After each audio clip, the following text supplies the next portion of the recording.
अब देखिए दिशा और दूरी पर क्या होगा, दिशा और दूरी पर बेटा क्या होगा कि आपको दो अलग अलग तरीके से सवाल पूछा जा सकता है।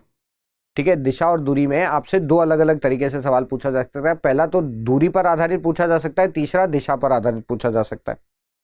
पहले दूरी पर आधारित, दूसरा दिशा पर आधारित पूछा जा सकता है। तो जब दूरी पर आधारित आपसे प्रश्न पूछेगा तो किस तरीके से पूछेगा, आप मेरी बात को ध्यान से सुनेगा, देखिएगा आप अगले ही क्वेश्चन में आंसर बताने लग जाएंगे। ठीक है, कि मान लीजिए एक पॉइंट ए है, एक पॉइंट ए से एक व्यक्ति शुरू करता है और पूर्व दिशा में पॉइंट बी तक 8 किलोमीटर चलकर जाता है। पॉइंट ए से एक व्यक्ति शुरू करता है, पॉइंट बी तक पूर्व दिशा में 8 किलोमीटर चलकर जाता है, और फिर पॉइंट बी से अब वो उत्तर दिशा की तरफ घूम जाता है, पॉइंट सी तक जाता है 6 किलोमीटर और चलकर। अब आपसे पूछा गया है कि उसके शुरुआती बिंदु और अंतिम बिंदु के बीच की दूरी क्या है, या फिर पॉइंट ए और पॉइंट सी के बीच की दूरी क्या है। ठीक है, तो एक बात ध्यान में रखिएगा कि दिशा एवं दूरी के प्रश्नों में जब भी एग्जामिनर आपसे दूरी निकालने को कहे, ठीक है, सामान्यतः रूप से आप न्यूनतम दूरी निकालेंगे, मिनिमम दूरी को निकालेंगे। ठीक है, डिफॉल्ट वैल्यू में आप जो है वो न्यूनतम दूरी निकालेंगे। तो देखिए प्रश्न हमसे यह कह रहा था कि एक पॉइंट ए से एक व्यक्ति पॉइंट बी तक पूर्व दिशा में 8 किलोमीटर जाता है और पॉइंट बी से पॉइंट सी तक उत्तर दिशा में 6 किलोमीटर जाता है। ठीक है, तो अब उसके शुरुआती बिंदु और अंतिम बिंदु के बीच की दूरी क्या है, या फिर उसके पॉइंट ए और पॉइंट सी के बीच की दूरी क्या है। तो अब जब पॉइंट ए और पॉइंट सी को हम एक सीधी रेखा से मिलाएंगे तो हम देखेंगे कि ये एक राइट एंगल ट्राइंगल बन गया। जब पॉइंट ए और पॉइंट सी को हम एक सीधी रेखा से मिला रहे हैं तो ये एक राइट एंगल ट्राइंगल मिल गया, जहां पर ये क्या होता है परपेंडिकुलर, ये क्या होता है बेस, और ये क्या होता है हाइपोटेन्यूज। हिंदी में कहें तो ये होता है लंब, ये होता है आधार, और ये होता है कर्ण। और आपको पता है कि जो कर्ण होता है, जो कर्ण होता है वो क्या होता है, लंब का वर्ग प्लस आधार का वर्ग। तो बेटा लंब का मान कितना है 6, तो ये हो गया 6 का वर्ग, प्लस आधार का मान कितना है 8, तो ये हो गया 8 का वर्ग। तो ये कितना हो जाएगा 36 प्लस 64, ये कितना हो जाएगा 36 प्लस 64 कितना हो गया 100। 100 का वर्गमूल क्या होता है, 100 का वर्गमूल क्या होता है 10। तो यहां पर जवाब क्या हो गया 10 किलोमीटर, यहां पे जवाब क्या हो गया 10 किलोमीटर। ठीक है, एक बात ध्यान में रखिएगा, एक बात ध्यान में रखिएगा, ठीक है, कि दो बिंदुओं के बीच न्यूनतम दूरी हमेशा एक सीधी रेखा में खींची गई दूरी होगी। मैं सीधी रेखा शब्द का प्रयोग कर रहा हूं, मैं ये नहीं कह रहा हूं कि दो बिंदुओं के बीच की दूरी हमेशा कर्ण होगी, नहीं, हमेशा कर्ण नहीं होगी, राइट। कभी कभार वो लंबतर सीधी रेखा वर्टिकल स्ट्रेट लाइन हो सकती है, कभी कभार क्षैतिज सीधी रेखा हॉरिजॉन्टल स्ट्रेट लाइन हो सकती है, और कभी कभार इस तरीके से कर्ण भी हो सकती है। वो आपके डायग्राम पे डिपेंड करेगा कि आपने डायग्राम क्या बनाया। जैसे कि मान लीजिए अगर मैं आपसे ये कहूं कि पॉइंट ए से एक व्यक्ति पूर्व दिशा में पॉइंट बी तक जाता है 2 किलोमीटर की दूरी चलकर, फिर पॉइंट बी से वो दक्षिण दिशा में घूम जाता है पॉइंट डी तक 1 किलोमीटर, फिर डी से वो वापस पूर्व दिशा में पॉइंट ई तक जाता है फिर से 2 किलोमीटर चलकर, फिर ई से वो उत्तर दिशा में पॉइंट एफ तक जाता है फिर से 1 किलोमीटर चलकर, और पॉइंट एफ से वो पॉइंट जी तक जाता है पूर्व दिशा में फिर से 1 किलोमीटर चलकर। ठीक है, अब आपसे कहता है कि बताइए उसके शुरुआती और अंतिम बिंदु के बीच की दूरी क्या है। बेटा शुरुआती बिंदु क्या हुआ पॉइंट ए, अंतिम बिंदु क्या हुआ पॉइंट जी। अब मेरी बात को बड़ा ध्यान से सुनिएगा, अगर आप इस लाइन को देखो बीडी को जो कि 1 किलोमीटर की है, और इस लाइन को देखो ईएफ को जो 1 किलोमीटर की है, ठीक है, तो ये दोनों लाइनें जो हैं, अगर आप इन दोनों लाइनों को ध्यान से देखो तो ये जो दोनों लाइनें हैं ये 1-1 किलोमीटर की है। अगर ये दोनों लाइनें 1-1 किलोमीटर की है, इसका मतलब ये जो पॉइंट बी और एफ है ना, ये जो पॉइंट बी और एफ है ये एक सीधी रेखा में होंगे। और अगर ये सीधी रेखा में है तो देखिए अगर ये विपरीत भुजा 2 किलोमीटर की है, अगर ये विपरीत भुजा 2 किलोमीटर की है तो बेटे ये भुजा भी कितनी होगी 2 किलोमीटर की होगी, ये भुजा भी कितनी होगी 2 किलोमीटर की होगी। तो अब देखिए अगर आपसे क्या बोला गया है उसके शुरुआती बिंदु और अंतिम बिंदु के बीच की दूरी बताइए। तो अब जब आप शुरुआती और अंतिम बिंदु को एक सीधी रेखा से जोड़ेंगे, अब जब आप शुरुआती और अंतिम बिंदु को एक सीधी रेखा से जोड़ेंगे तो आप देखेंगे कि ये एक क्षैतिज सीधी रेखा हो गई ना, ये एक क्षैतिज सीधी रेखा हो गई, जहां पे दूरी कितना होगा 2 + 2 + 1, 2 + 2 + 1 कितना हो गया 5 किलोमीटर।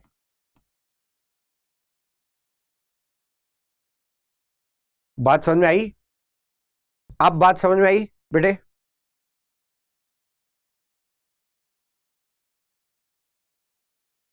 ठीक है, तो दूरी निकालते समय आपको यह बात ध्यान में रखना है कि दो बिंदुओं के बीच की न्यूनतम दूरी निकालनी है, और न्यूनतम दूरी जो है वो एक सीधी रेखा में खींची गई दूरी होगी। वो लंबवत सीधी रेखा भी हो सकती है या फिर क्षैतिज सीधी रेखा भी हो सकती है।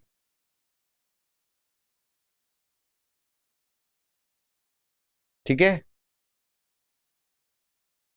अब देखिए जो दूसरे प्रकार का प्रश्न आपसे पूछ सकता है वो दूरी दिशा पर आधारित पूछ सकता है। और दिशा पर आधारित आपसे क्या प्रश्न पूछ सकता है कि दिशा पर आधारित आपसे दो तरीकों से प्रश्न पूछ सकता है। पहला प्रश्न आपसे यह पूछ सकता है कि किसी एक बिंदु पर व्यक्ति किस दिशा में देख रहा है, किसी एक बिंदु पर व्यक्ति किस दिशा में देख रहा है। जैसे कि अगर मैं पहले डायग्राम में आपसे यह प्रश्न पूछूं तो मैं आपसे यह पूछूंगा कि बिंदु सी पर व्यक्ति कौन सी दिशा में देख रहा है।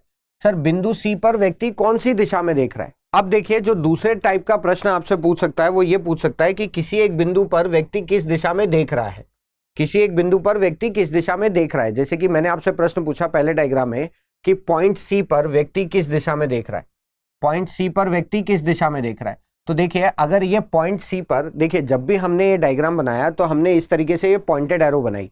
ये पॉइंटेड एरो हमें क्या बता रही है कि किसी एक पॉइंट पर व्यक्ति किस दिशा में देख रहा है, किसी एक पॉइंट पर व्यक्ति किस दिशा में देख रहा है। अब देखिए यहां पर अगर मैं ध्यान से देखूं तो पॉइंट सी पर जो ये पॉइंटेड एरो है ये किस तरफ दिखा रही है, ऊपर की तरफ दिशा दिखा रही है। ऊपर की तरफ क्या होता है, उत्तर दिशा।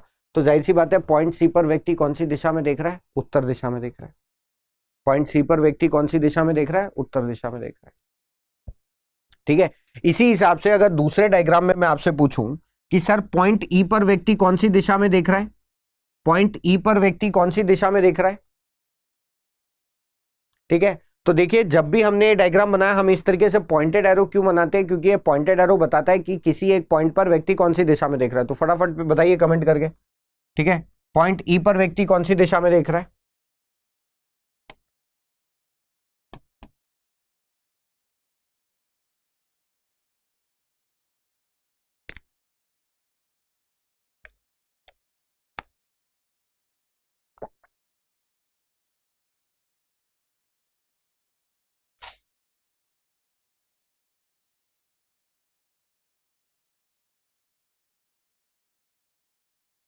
देखिए पॉइंट ई पर व्यक्ति कौन सी दिशा में देख रहा है। अगर आप इस पॉइंटेड एरो को देखेंगे तो ये पॉइंटेड एरो किस तरफ है, पॉइंटेड एरो किस तरफ है, पूर्व दिशा की तरफ है। तो ये पूर्व दिशा में देख रहा है। ठीक है, गुड।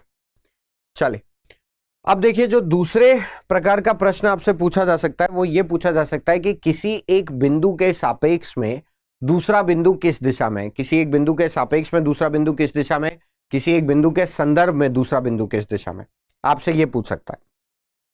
ठीक है, तो एक बात ध्यान में रखिएगा, जब भी एक बिंदु के सापेक्ष में दूसरे बिंदु की दिशा पूछी जाए तो जिस भी बिंदु के पहले, जिस सापेक्ष या संदर्भ बिंदु के, ठीक है, जैसे आपसे प्रश्न ये लिखा जाएगा, यहां पर आपसे ये प्रश्न लिखा जाएगा कि पॉइंट ए के संदर्भ में पॉइंट सी किस दिशा में है, या फिर पॉइंट ए के सापेक्ष में पॉइंट सी किस दिशा में है।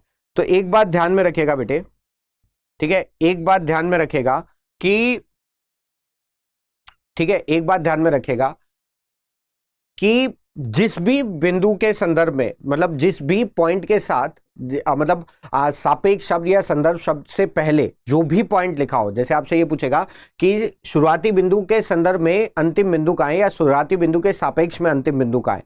तो देखिए जो भी सापेक्ष शब्द या संदर्भ शब्द के पहले बिंदु लिखा है हमेशा उसके ऊपर दिशा सूचक बनाएंगे।